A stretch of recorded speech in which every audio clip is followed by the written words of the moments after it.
Pitbull Cruz, Isaac Pitbull Cruz, fought Lamont Roach. Lamont, you dummy! If you're old, you'll know where that came from.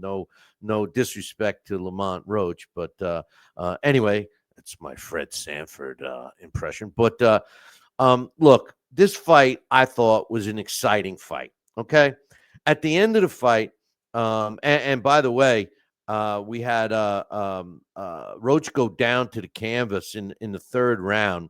Um, he got up, but it was the first time he was ever down. He was definitely hurt. His glove touched the ground, and he kind of stayed up, but the referee caught it. At the end of the fight, the way the judges scored it, basically it was a draw. Okay, 115, 111 for Cruz, and the other two judges had it 113 to 113. Now keep in mind, the one judge had it 115, 111 for Pitbull Cruz. The records now, Cruz 28-3 with a couple of draws and 18 knockouts. Roach also has a couple of draws. He's now 25-1 with 3 draws, and 10 of his wins coming by knockout. Now, here's the thing. All I have heard was crying and bitching and moaning from Lamont Roach and his team. Now, remember, if you watch this fight, okay, and let me be honest, I would refuse to pay for a PBC fight card. I will never do it again. They're all like this. It's smoke and mirrors. It ends up being a bullshit card. All right. And how did I watch the fight? Well, you know what? I watched it on a stream. Let's just say that. Okay. And but I did watch it, but I refused to pay. I'm not paying anything for the PBC. I'm sorry. I'm being honest about it. The PBC is it's a shim sham scam, okay? The whole organization. But as far as this fight goes, after the fight, Lamont Roach, they were both disappointed that they got a draw, but you didn't hear much complaining from Lamont Roach. It wasn't until afterwards, the next day, he starts complaining that he was robbed. Then Robert Diaz gets in front of a mic and he starts telling everybody, oh, it was a robbery. It was a robbery. Judges, blah, blah, blah. Next time we have a fight, it's going to be in Roach's hometown, blah, blah, blah, blah, blah. This is what you expect. Listen, boys and girls, my thought is this. If you're not going to fight to win, which means go for the knockdown or be aggressive during the whole fight. If you're not going to fight to win, don't cry about the scorecards. I mean, you can't do it. You can't expect. Look, one of the best things that I've ever seen, and they did it once, I believe, and never again, was when ESPN put little cameras on top of the judges' heads, and they went and showed you a replay of different punches, landing, a knockdown, and all of this stuff from each viewpoint of the judges. And you could see why the 3 judges at times score fights slightly different because of their viewpoint. Some fighters, and I've said this many times on the show, and some of the people in the chat room, like my man Coach, who's in the chat room right now, they'll back me up on this. Some fighters like to fight certain areas of the ring. Let's just, for argument's sake, say fighter A likes to fight near the red corner or that part of the ring. So he's going to try to bring the fight to that side of the ring more often, okay? So the judge that's sitting furthest away from that may not see the hit, the punch landing or whatever. That's why I'm so anti-punch stats during the fight. A lot of these commentators, which is another reason I'll never watch PBC, is that Ronaldo. I can't stand someone that is yelling and screaming at me during a fight and won't shut up for 1 second of the fight, whether it's happening or whether it's in between rounds. Or, I mean, look, it's very disheartening to have to be told what I'm trying to watch on my own.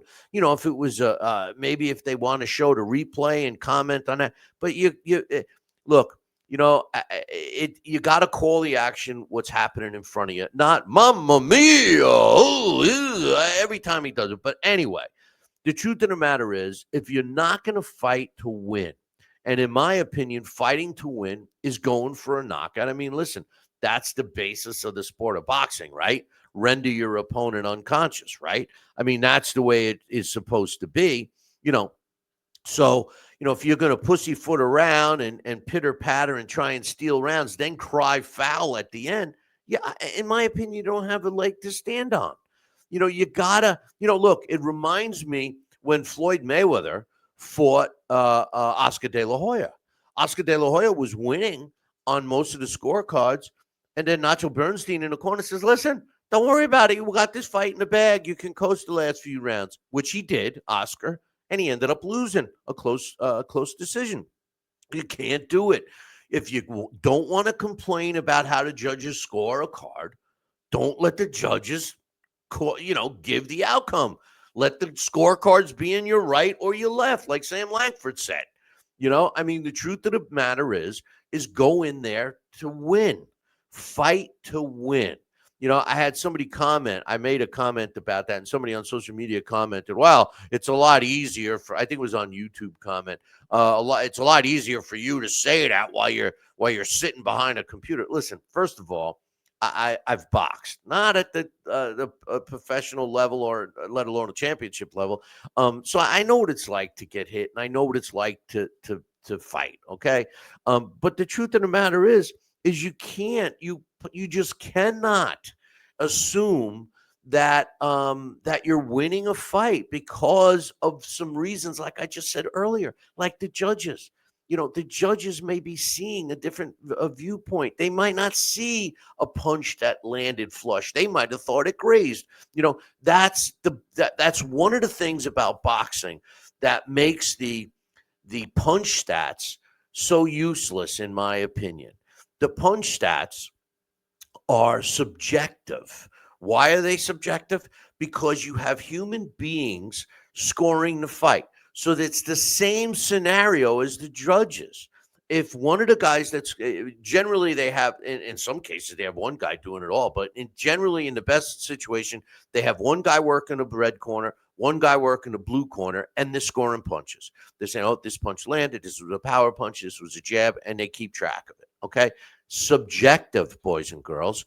How many times have I said where me and you and some other guy could be watching the same fight, sitting in the same area, and we see a punch, and I say, wow, that was a great punch. The next guy says, he blocked a lot of that punch. It grazed him. And the third person could say, I didn't even think it hit him. So there are three people watching the same fight, same punch, three different opinions. It's called subjective. And you can't be taking the statistics that are being calculated from a subjective manner and then call it like it's stats. Okay. Baseball and football, the statistics for baseball and football are cut and dry. You're a running back. You get the ball 10 times. You gain a total of 50 yards. You're averaging 5 yards a carry. You're a baseball player. You get up to bat 10 times. You get a hit 5 times. You're batting 500. It's the statistics. It's cut and dry. Boxing's not like that. Now, if you want to talk about the punch stats after a fight as a conversation piece, I'm all for it. But a lot of these announcers, they'll be talking about the punch stats during the fight and trying to convince you, the viewer, who's winning based on the punch stats. And I can't stand it because the punch stats are subjective. The only way to make punch stats statistics, in my opinion, would be to go back and watch a fight punch by punch, frame by frame, and record it. Then produce the statistics. It obviously couldn't be done live because it's the action is too fast, and you could do it. Or there's another way too, and that's when you remove the human element. And when they have it, and I've heard it. My man, Coach Dave, told me that they already have it out with gloves that have a sending unit and there's receiving units on the fighter. Now, I think that once somebody invents a receiving like Vaseline or a gel that you can smear all over the body, and then you have a sending unit in the glove, and you land a body shot, and it can score. Maybe I'm getting crazy, but maybe the program, the computer can determine if it was a power shot or not. Once the human element is taken out of it, then it can be punch stats, in my opinion, because it's statistics. It's based on what's happening, not somebody's subjective opinion. So all these fighters, and listen, Lamont Roach isn't the first one.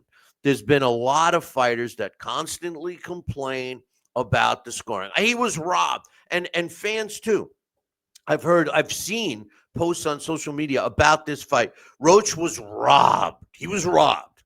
How the hell can you be robbed when you get a score of 113, 113 twice?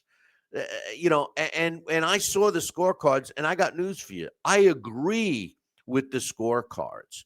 I can't. I really can't see the argument. And for Robert Diaz to come out and say it, I mean, this is a guy who's knowledgeable, who has a ton of talented fighters in his stable, and he's buying into this robbery bullshit.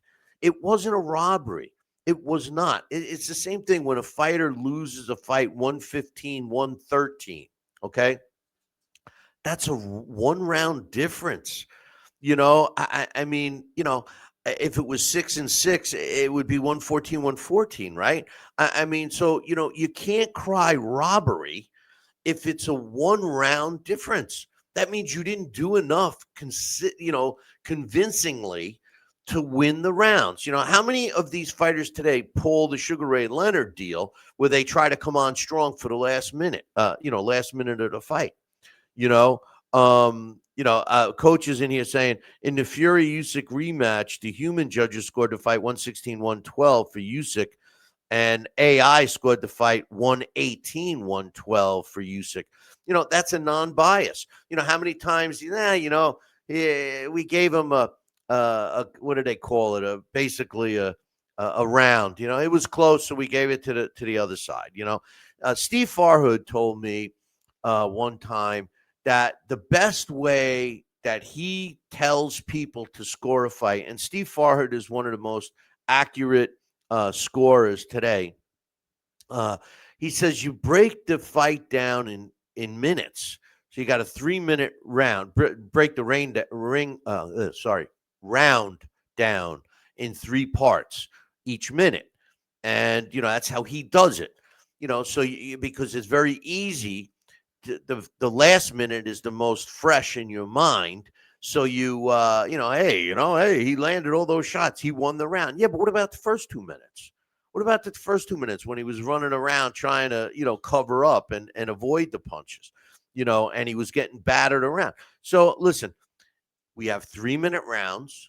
It's a whole round that you're judging, not just the end or not just the beginning for that matter. You're judging the whole round. And then the other thing is, the old, well, who would you rather be at the end of the fight? No. Listen, how many times have you scored a fight? And here's where the punch stats fail you, because you could be winning. You could have more punches thrown and more punches landed because of your activity in a handful of rounds, and where you outworked your opponent in a couple of those rounds that jack up those punch stats. Again, subjective, but I'm still saying, I'm trying to give you reasons why they look like that. So look, to all the fighters out there that cry and bitch and moan after a fight that they was robbed, fight to win. Go in for the knockout. If you're afraid to go in for the knockout because you don't want to get hit or you don't want to end up on the canvas yourself, then maybe you shouldn't be boxing. Just because Floyd ran and cherry picked his opponents, and he was very financially successful for that. Plus, he was successful in brainwashing a whole generation thinking that he's so great because he was 50-0. That's not the way it is. And if boxing, which I doubt it will ever get back to the way it was, but if there was a slim, slim chance that it could, the first thing is that the fighters have to fight to win. They have to fight to win. And if they don't fight to win, then they can't complain about the scorecards. That's my opinion. If you're going to fight and hope that you win, or if you're listening to remember, most of the trainers today are rah-rah men anyway. They don't tell, I get so frustrated when I hear, when you have a mic in a corner, right? And you hear the corner allegedly giving their fighter some instructions in between rounds. How many times do you actually hear constructive criticism or some constructive adjustments that the fighter needs to make from the trainer? There are some trainers that do that. I'll tell you, Andy Lee is one of them. There's several that don't get the credit that they deserve. But there's a lot of rah-rah men out there, that say, "Oh, you won that. Oh, this and that." Oh, and the fighter believes it. It's like believing their own press clippings. Listen. You're not doing your fighter any favors by patting him on the back, telling him how great he's doing if he's just surviving around. If you guys are old enough to remember Mike Tyson when he fought James Bone Crusher Smith, all right, at the end of the fight, it was a boring fight. Boring. And at the end of the fight, everybody was criticizing James Bone Crusher Smith. And he says, "Do you ever want to survive?" In the post fight conference, he's going, "Do you ever want to survive? Did you ever just want to survive?" So at least he was being honest that his goal wasn't even to win; it was to just go 12 rounds with Mike Tyson. And I can't help but think that there's a lot of fighters out there today that go into a fight thinking the same way, or even worse, being misled by their corner, telling them how great they're doing when they're not. So, look, like I said, you want to win a fight, get in the fight and fight to win. Don't fight to survive and don't fight to go the distance. Fight to win the fight, take it out of the judge's hands, and you won't be crying the blues the next day.